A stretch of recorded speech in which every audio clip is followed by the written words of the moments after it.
Hello and welcome you all. आज हम verb के बारे में डिस्कस करेंगे और कुछ इसके एमसीक्यूज भी सॉल्व करेंगे। There are mainly 4 types of verb. पहला है ट्रांजिटिव वर्ब, इसको सकर्मक क्रिया बोलते हैं। सेकंड इनट्रांजिटिव, अकर्मक क्रिया।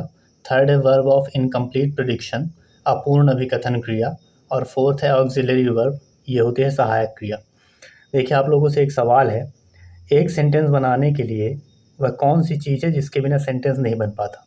तो आप लोग सोचिए क्या होता है ऐसा। देखिए, मैं आपको एग्जांपल देता हूँ। अगर कोई गेट पर आया, दरवाज़ा खटखटाया और आपने बोला आइए प्लीज़ कम।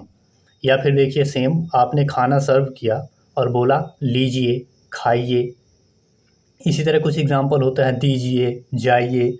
ये सब वर्ब्स होते हैं, मतलब चीज़ें अंडरस्टूड हैं कि खाना सर्व हुआ है तो खाना है, कोई गेट पर आया है तो बुलाना है। मतलब अकेला वर्ब सेंटेंस कंप्लीट कर सकता है, लेकिन अकेला सब्जेक्ट या ऑब्जेक्ट ऐसा नहीं कर सकते। तो वर्ब की अहमियत तो आप समझ ही गए होंगे। तो इसी से रिलेटेड हम इनके चारों टाइप डिस्कस करते हैं, जिसमें आप समझ जाएंगे कि मैं जो ये अभी एग्जांपल दिया हूँ इसका क्या रोल है इसमें। तो इसमें साथ में एमसीक्यूज़ भी हैं। अगर आप लोगों को इनके टाइप्स के बारे में पहले से जानकारी है तो आप सीधे एमसीक्यूज़ में स्किप कर सकते हैं जाके।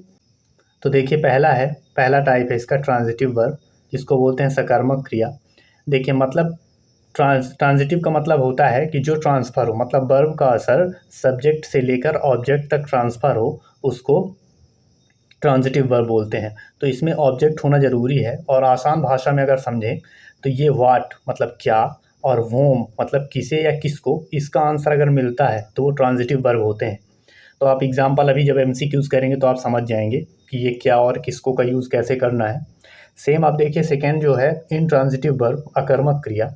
इसमें कर्म नहीं होता, कर्म मतलब ऑब्जेक्ट नहीं होता, और बिना ऑब्जेक्ट के ही सेंटेंस फुल मीनिंग देता है। तो इसमें मीनिंगफुल शो होती है, ये इंट्रांजिटिव वर्ब होते हैं। इसमें कर्म मतलब ऑब्जेक्ट नहीं होता, ये भी आप एग्जांपल जैसे ही आएंगे एमसीक्यूज़ में आप समझ जाएंगे। थर्ड होता है वर्ब ऑफ इनकम्प्लीट प्रेडिक्शन।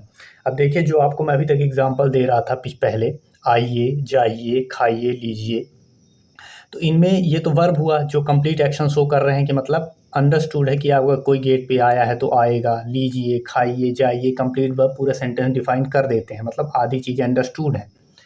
लेकिन इनकम्प्लीट प्रेडिक्शन में ऐसा होता है, जिन वर्ब्स में मीनिंग वो खुद पूरा नहीं कर पाते, मतलब जिनके अर्थ को पूरा करने के लिए कुछ और वर्ड्स की आवश्यकता होती है, वे वर्ब्स इनकम्प्लीट ऑफ प्रेडिक्शन कहलाते हैं। तो एक एग्जांपल देखिए आप, my mother is a teacher, और सेकंड एग्जांपल देखिए, शी वाज अ राइटर। अब इसमें टीचर और राइटर को अगर हटा दें तो ये कंप्लीट सेंटेंस नहीं देते। देखिए क्या एग्जांपल बचेगा, my mother is a, teacher हटा दीजिए आप। सेकंड देखिए, सी वाज अ, तो ये कंप्लीट सेंटेंस मतलब नहीं दे रहे हैं। इनके साथ टीचर और राइटर का होना बहुत ज़रूरी है।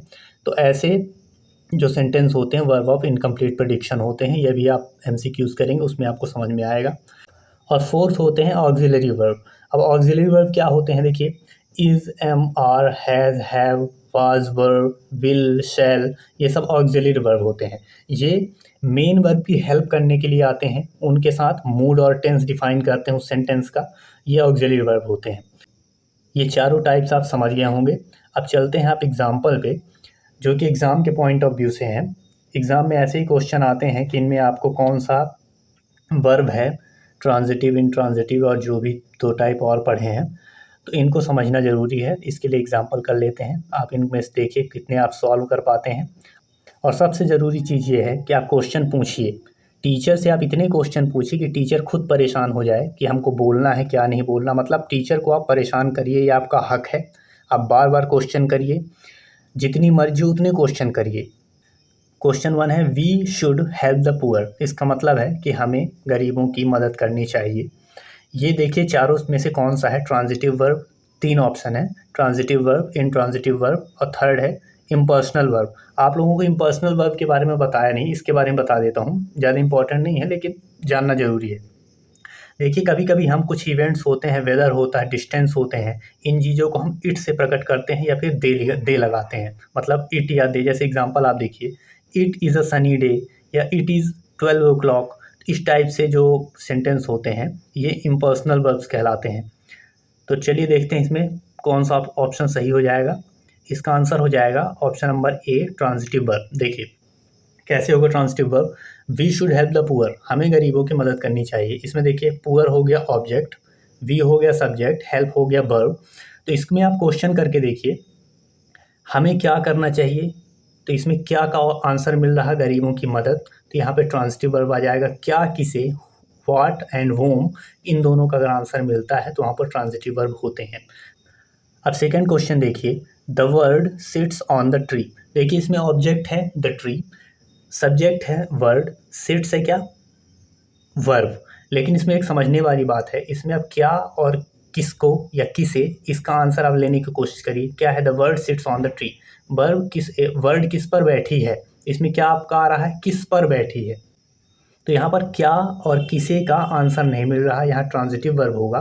और सीधी बात है, इसमें जब प्रीपोजिशन यूज़ होते हैं ऑन द ट्री तो यहाँ पर सवाल पूछने की ज़रूरत ही नहीं पड़ती, मतलब क्या और किसे का आंसर आपको यहाँ नहीं मिलेगा। तो ये हो जाएगा इनट्रांजिटिव वर्ब। अब देखिए third question, it rains heavily. इसमें तीन ऑप्शन है, ट्रांजिटिव, इनट्रांजिटिव और थर्ड है वर्ब ऑफ इनकम्प्लीट प्रेडिक्शन। तीनों को मैं समझा चुका हूँ, इसमें आप आंसर देने की कोशिश करिए। देखिए इट रेन्स हैवली का मतलब होता है भारी बारिश होती है। ये कंप्लीट सेंस नहीं दे रहे हैं, ये हैवली प्रोनाउन हो गया, इट रेन्स हो गया। तो इनमें से देखिए आप, ये कंप्लीट सेंटेंस नहीं हो रही, भारी बारिश होती है, इसलिए ये verb of incomplete prediction option number C सही हो जाएगा। ये चीज़ें आपको समझ नहीं आनी चाहिए, एग्जाम में ऐसे ही क्वेश्चन आते हैं। चलते हैं नेक्स्ट क्वेश्चन में। देखिए आप फोर्थ नंबर क्वेश्चन देखिए, the train run on the track. इसमें आप देखिए तीनों ऑप्शन में देने की कोशिश करिए कौन सा होगा। अब इसमें आप सीधा समझिए, क्या और किसे का अगर आपको मतलब आंसर मिल रहा है, वाट एंड वोम का अगर आपको आंसर मिल रहा है तो ये आपको समझना आसानी होगी। देखिए train runs on the track, अब ट्रेन ट्रैक पर रन करती है, ऑन द ट्रैक यहाँ पे प्रीपोजिशन यूज़ हुआ है, यहाँ पे क्या और किसे का आंसर नहीं मिल रहा है, तो यहाँ पर इंट्रांजिटिव वर्ब हो जाएगा, सीधा सीधा आंसर था। क्वेश्चन नंबर 5 देखिए, my father is a lawyer. इसका मतलब क्या है, मेरे पिताजी एक लॉयर हैं। ठीक है, तो इसका आंसर देने की कोशिश करिए आप लोग। ए है ट्रांजिटिव, बी इनट्रांजिटिव, थर्ड है इम्पर्सनल वर्ब। इसमें एक ऑप्शन और होना था, वर्ब ऑफ इनकम्प्लीट प्रेडिक्शन, ये इसमें जुड़ा नहीं है। तो आप इसमें आंसर देने की कोशिश करिए। देखिए मैं आप लोगों को वर्ब ऑफ इनकम्प्लीट प्रेडिक्शन के बारे में बताया हूँ। अगर आप लॉयर को हटा दें तो माई फादर इज़ अ, ये इनकम्प्लीट सेंटेंस दे रहा है, इसमें इज़ हेल्पिंग वर्ब है, यहाँ पर मेन वर्ब नहीं है, ये वर्ब ऑफ इनकम्प्लीट प्रेडिक्शन हो जाएगा इसका आंसर, जो चौथा ऑप्शन होगा। इसमें आंसर दिया नहीं है, आप लोग को ध्यान रखना जरूरी है। नेक्स्ट क्वेश्चन पे चलते हैं, Ram Yeats a mango. 6 number question देखिए, आंसर देने की कोशिश करिए। राम ईट्स अ मैंगो में ईट्स है हेल्प मेन वर्ब और राम मैंगो खाता है। इसका आप देखिए क्या और किसी में आंसर देने की कोशिश करिए। राम क्या खाता है, राम मैंगो खाता है, तो इसका आंसर हो जाएगा ट्रांजिटिव वर्ब। नेक्स्ट क्वेश्चन देखिए, 7 नंबर क्वेश्चन। 7 नंबर क्वेश्चन है, they have gone to Kanpur. इसके 3 ऑप्शन देखिए, transitive, intransitive and impersonal verb. इसका आंसर देने की कोशिश करिए। इसमें हैव हो गया ऑक्सिलरी वर्ब, गॉन हो गया main verb, to Kanpur, Kanpur यहाँ पर ऑब्जेक्ट नहीं है, कानपुर कॉम्प्लीमेंट है। तो यहाँ पर ये ध्यान देने वाली बात है, ये इनट्रांजिटिव वर्ब कहलाएगा, क्योंकि यहाँ पर क्या और किसी का आंसर मिलेगा नहीं, पहली बात ये। और दूसरी बात, यहाँ पे टू कानपुर ऑब्जेक्ट नहीं है, ये है कॉम्प्लीमेंट। तो यहाँ पर आंसर हो जाएगा B intransitive verb. 8 number question देखिए, इट इज़ 5 o'clock। इसका आंसर देने की कोशिश करिए।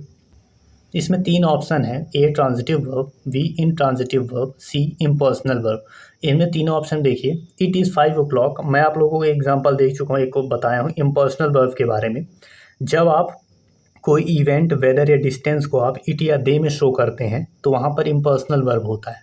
तो यहाँ पर कौन सा ऑप्शन सही हो जाएगा, इसका आंसर हो जाएगा ना option number C impersonal verb. 9th number question देखिए, the teacher is in the library. इसका आंसर देने की कोशिश करिए। इसका आंसर हो जाएगा इनट्रांजिटिव वर्ब। इसमें आप क्या और किसे, इसको लगाकर देखिए और आंसर देने की कोशिश करिए। और थर्ड बात है इन द लाइब्रेरी, यहाँ पर प्रीपोजिशन यूज़ हुआ है, तो यहाँ पर क्या है और किसे का आंसर तो आपको मिलेगा नहीं, इसलिए यहाँ पर इनट्रांजिटिव वर्ब हो जाएगा। नेक्स्ट क्वेश्चन देखिए, question number 10th, the cow flies. इसका आंसर देने की कोशिश करिए आप लोग। ऑप्शन ए है transitive, B intransitive, C verb of incomplete prediction. इसका आंसर हो जाएगा verb of incomplete prediction. Cows fly, गाय उड़ती है, ये इनकम्प्लीट वर्ब सेंटेंस है, इसलिए इसका ऑप्शन सी सही हो जाएगा। क्वेश्चन नंबर 11 देखिए, जॉन स्पीक्स द ट्रूथ। इसमें आप देखिए तीनों ऑप्शन में से कौन सा सही होगा। आप क्या और किसे लगाकर यूज़ करिए, उसके बाद इसका आंसर गेस करिए। इसका आंसर हो जाएगा ए ट्रांजिटिव वर्ब। क्यों होगा आप लोग समझ गए होंगे। नेक्स्ट क्वेश्चन देखते हैं। 12th नंबर देखिए, Radha runs on the door. इसमें आप आंसर देने की कोशिश करिए। इसका आंसर हो जाएगा intransitive verb.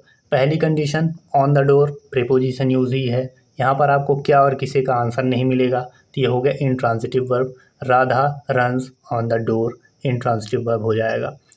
Question number 13 देखिए, I have learned the lesson. इसका मतलब हो जाएगा मैंने लेसन याद कर लिया है।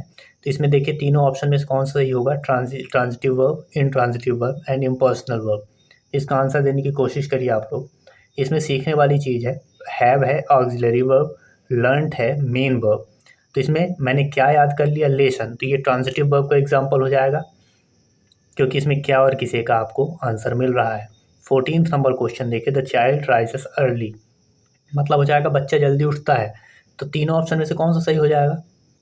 इसमें क्या और किसी का आंसर नहीं मिल रहा है। बच्चा कब उठता है, इसमें कब कब आंसर मिल सकता है आपको कि बच्चा जल्दी उठता है, लेकिन आपको क्या और किसी का आंसर नहीं मिल रहा है, तो ये इंट्रांजिटिव वर्ब हो जाएगा। तो आपको ये चीज़ें समझनी आनी चाहिए। एग्जाम में क्वेश्चन केवल यही पूछता है ये ट्रांजिटिव वर्ब है या इंट्रांजिटिव वर्ब है। इसके अलावा ज़्यादा डिटेल में इसमें नहीं आता, लेकिन आप लोग को समझना ज़रूरी है कि वर्ब के यूजेस क्या हैं। कुछ लोगों को ये चीज़ें भी मुश्किल लगती हैं, अगर आप लोगों से आता है तो अच्छी बात है। नेक्स्ट क्वेश्चन, नवीन प्लेज फुटबॉल। इसका आंसर देने की कोशिश करिए। नवीन फुटबॉल खेलता है, इसमें देखिए क्या और किसे का, नवीन क्या खेलता है, नवीन फुटबॉल खेलता है, ये ट्रांजिटिव वर्ब का एग्जाम्पल हो जाएगा। अब देखिए next question 16 number, the word flew away. इसका आंसर क्या हो जाएगा, पक्षी उड़ गया। इसका आप देखिए transitive, intransitive and impersonal verb, इन तीनों में से कौन सा ऑप्शन सही हो जाएगा। इसका आंसर हो जाएगा इन ट्रांजिटिव वर्ब। देखिए फ्लू अवे, पक्षी आसमान में उड़ गया, कहाँ उड़ा, आसमान में उड़ा। इसमें कहाँ का आंसर मिल रहा है, क्या और किसे। वाट एंड होम का आंसर नहीं मिल रहा है, इसलिए इंट्रांजिटिव वर्ब हो जाएंगे। ठीक है, ऐसे एग्जाम्पल आपको मिलते रहेंगे, क्वेश्चन एमसीक्यूज आगे भी मिलते रहेंगे। ये पहला लेक्चर है, इसके आगे और लेक्चर्स आएंगे। आपको कई सारे वर्ब के एग्जाम्पल सीखने को मिलेंगे, transitive, intransitive, main verb, auxiliary verb, finite, infinite, ये सब धीरे धीरे आगे नेक्स्ट वीडियो में आपको मिलते रहेंगे। बहुत कुछ आपको सीखने को मिलेगा। सबसे बड़ी बात, आप क्वेश्चन करना जारी रखिए। इतने क्वेश्चन करिए कि मैं आंसर भी ना दे पाऊँ, इतने क्वेश्चन आप करिए। ठीक है, मिलते हैं नेक्स्ट वीडियो में। Thank you so much.